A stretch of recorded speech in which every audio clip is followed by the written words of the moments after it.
Prog. Let's first define the concept of progressive rock. Damn. Damn. I know. Difficult. Where it all began? Maybe somewhere during the 60s, early 60s, would you say? More than likely. You could have even, you can even make the claim that certain acts such as the Beatles had plenty of proto-progressive rock elements in their music, particularly the later stuff. Sgt. Pepper's is Clearly, it's a prog rock album, I would say. Yeah. Has more of psychedelic, agree, but plenty of prog rock elements. Yeah, it was already the beginning of what would soon become prog. Yeah, because why?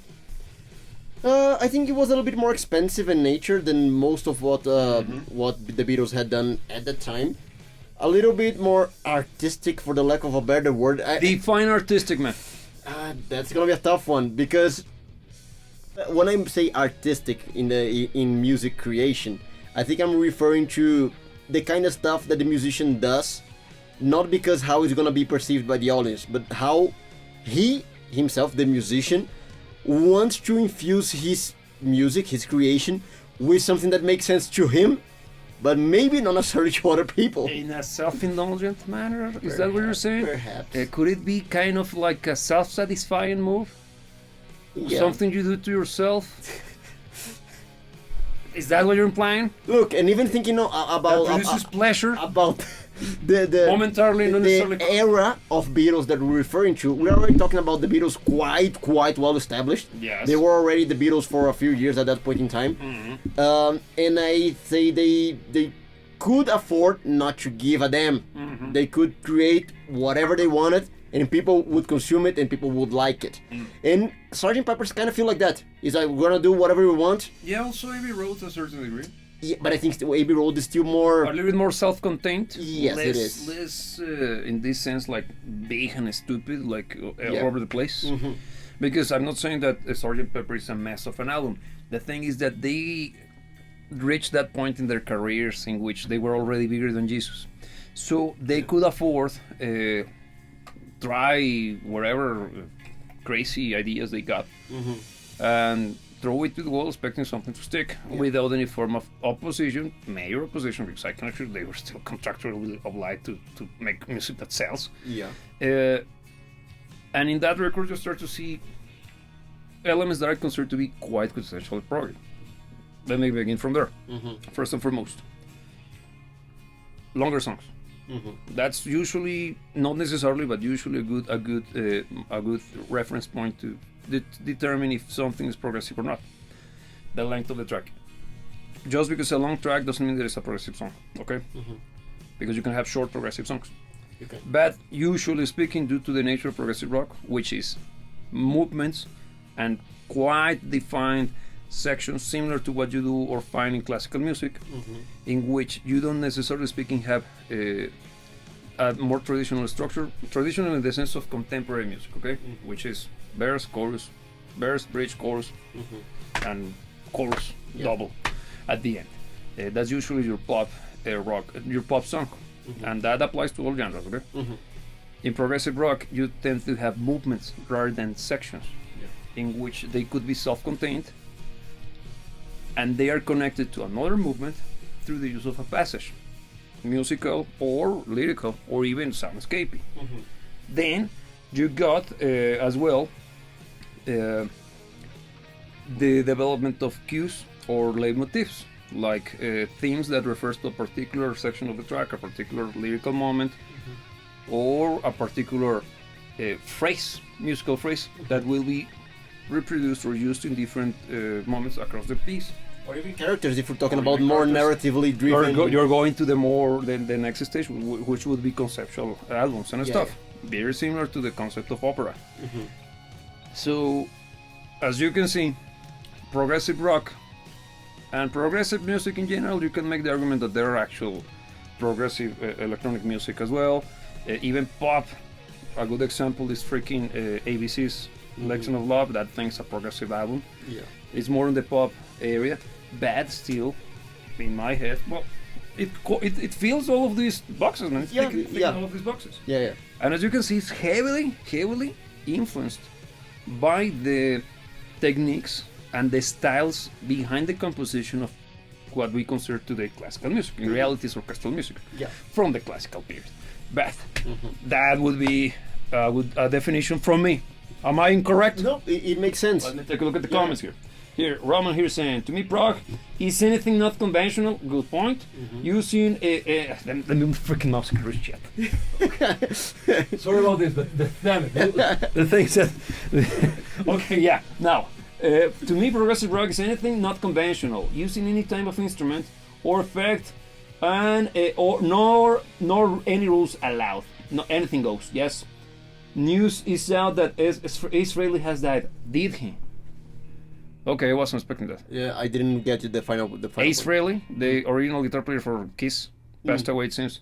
Wow, damn it, that's kind of bad. Yeah, may he rest in peace. Yeah, indeed. Yeah, I wasn't expecting that. Yeah, I actually have he used to be a nice guy. Sad news. Yeah. Totally not prog. No. Kiss completely. Yeah, not necessarily belonging to this conversation. No, but, yeah. So.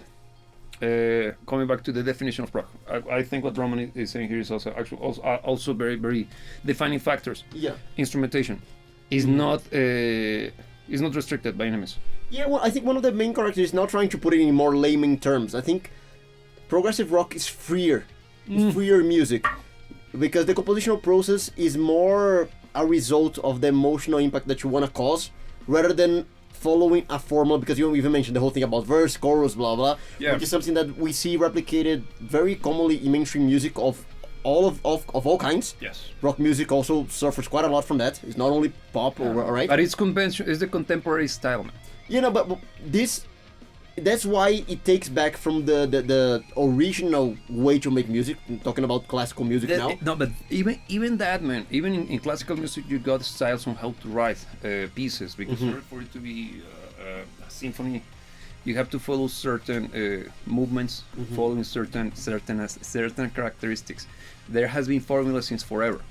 The thing is that what progressive rock does is similar to what opera does. It's more about making sense of an idea expressed through music, rather than encapsulating an idea through music. Make sense? Yeah. Because an idea evolves, right? Yeah, and look, I even think that it could be said about progressive rock music that is more narrative driven, and it doesn't necessarily mean lyrically driven. No, I get you. Two different things, because you will have, for most of the time, established concepts behind the songs and albums. And those concepts are represented through the music, through those movements that you mentioned. Yes. And the progressive aspect of it comes from the narrative aspect of the development of that concept over time. Yes. Be it contained within a song or a full album, which is also very common when it comes to progressive rock music. Agreed.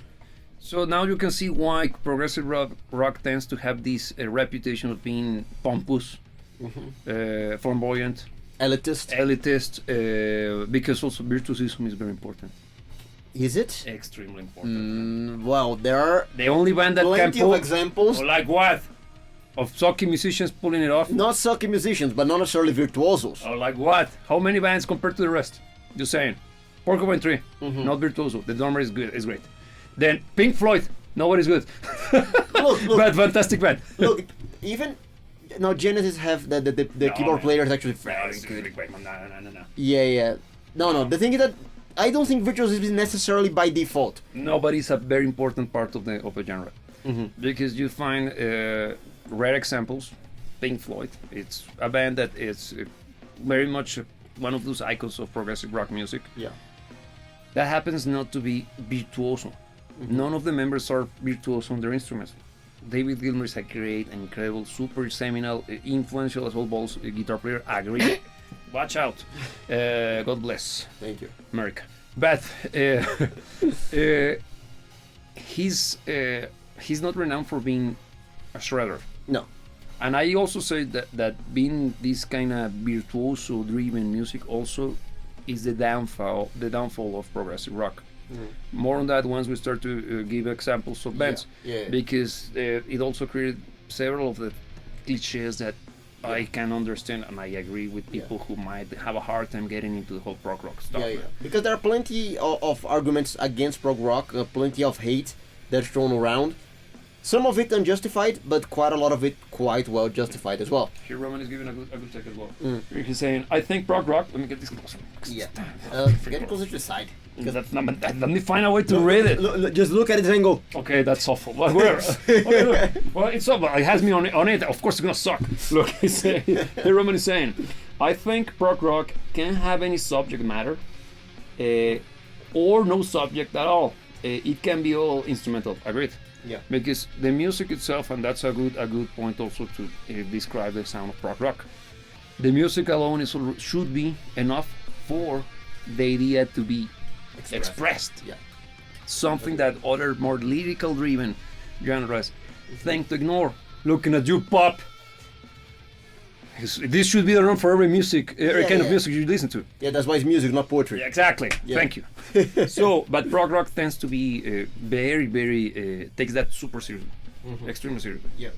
Now,